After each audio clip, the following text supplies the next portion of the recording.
சுஜூதுல நம்ம என்ன செய்யணும், அதிகமா என்ன செய்யணும், துவா கேட்கணும்னு நான் சொன்னேன். நம்ம ஃபர்லான தொழுகையில் தொழுகிறோம், அப்ப நமக்கு அந்த சந்தர்ப்பங்கள் கிடைக்காது. ஜமாத்தோட தொழுகிறதுன்னு அடிப்படை. அப்ப ஃபர்லான தொழுகை நமக்கு சந்தர்ப்பங்கள் பெருசா கிடைக்காது. இப்ப சுன்னத்தான தொழுகைகள் நம்ம தொழும் பொழுது தாராளமாக நம்ம சுஜூதுல துவா கேட்கலாம், வேண்டிய துவா கேட்கலாம். ரசூல துவா அதிகப்படுத்த சொன்னாங்க தானே. நம்ம சில அதாவது என்ன சொல்லி கொடுப்பாங்கடா, அல்லாஹ் அவர்களை மன்னிக்க வேண்டும், சில மனிதர்கள் சில மூளைமார்கள் என்ன சொல்லுவாங்கன்னா, நீங்க தமிழ்ல உங்களுக்கு தெரிஞ்ச பாசையில எல்லாம் துவா கேட்க கூடாது, தொழுக பாத்தில் ஆயிரும் சொல்லி. அப்படி ஒரு சட்டம் கிடையாது, அப்படி ஒரு சட்டம் கிடையாது. நீங்க சுஜூதுல சுப்ஹான ரப்பில் ஆலா துவா ஓதி போட்டு வேற சுஜூதுடைய துவாக்கள் ஓதி போட்டு நீங்க தாராளமா என்ன செய்யலாம், உங்களுக்கு தெரிஞ்ச பாசையில கேட்கலாம். இல்ல நீங்க பாசையை மொழிஞ்சா தொழுக பாத்தில் ஆயிரும், நீங்க அதனால நீங்க உள்ளத்தால நினைங்கன்னு சொல்லுவாங்க.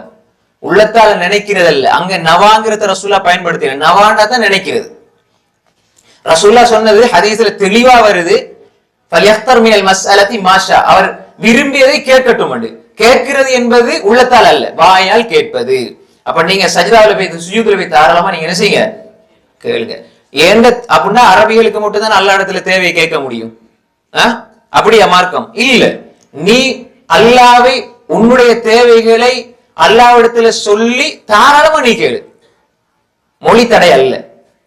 அப்படின்னா அல்லாவோட நெருக்கமா விரும்பிய மாதிரி பேசுறது, விரும்பிய மாதிரி துவா கேட்கறதுக்கு நான் அரபி அல்ல என்ன படைக்கையில நீங்க யோசிக்கிறது சரியா பில. அப்படி அந்த பிம்பத்தை அந்த ஒரு தவறான வழியை காட்டி விட்டார்கள். அதனாலதான் சுஜூதுல துவா கேட்க வேண்டியவர்கள் அத்தஹியாத்துல கடைசியில தஷஹுத் கடைசியில கேட்க வேண்டியவர்கள் தொழுது முடிஞ்சு கேட்டுக்கிட்டு இருக்கிறாங்க. தொழுகையில் கேளுங்கள், தொழுகை என்பதை துவான்னு சொன்னாங்க ஸல்லல்லாஹு அலைஹி வஸல்லம். அப்ப எனவேதான் அல்லாஹ் சொல்ற வஸ்ஜுத் சஜ்தா செய்யுங்க, வக்தரி நெருங்குங்க. அப்ப அந்த இடத்துல துவா கேட்டு அல்லாஹ்வை இன்னும் நெருங்க முடியல என்றால் அப்ப எவ்வளவு ஒரு துர்ப்பாக்கியமான நிலை. நம்ம மார்க்கத்தை தவறாக புரிந்து கொண்டதனுடைய விளைவு நாம் சஜிதாவிலே அல்லாஹ் விட்டு தூரமாகிறோம், சஜிதாவில் அல்லாஹ் விட்டு தூரமாகிறோம்.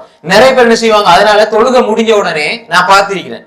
இப்ப இங்க கூட சில தமிழ் பேசுற சவர்கள் வேற பல மொழிகள் பேசக்கூடிய சவர்கள் தொழுது முடிஞ்ச என்ன செய்வாங்கடா உடனே சுஜூதுக்கு போறாங்க. நான் பார்த்தா என்ன இது, இமாம் முடிச்சுட்டாரு, இவர் என்ன சுஜூதுல இருக்கிறாரு, சுஜூதுல இருந்து கொஞ்ச நேரம் என்ன யா அல்லாஹ் யா அல்லாஹ் அல்லாஹ்னு போகுது.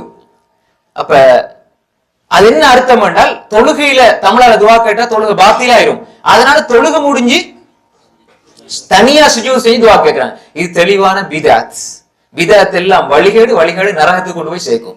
ரசூலா சொல்லி தந்த சுன்னாவை இபாதத்தை விட்டு போட்டு அந்த இபாதத்தை ஒரு பிழையான ஒரு வடிவத்துல காட்டி விட்டு இந்த பிதத்துக்கு வழிகாட்டுற நிலையை நம்ம பாக்குறோம். சையதாவுக்கு போய் துவா கேட்கிறாங்க, அப்ப அது பிழை.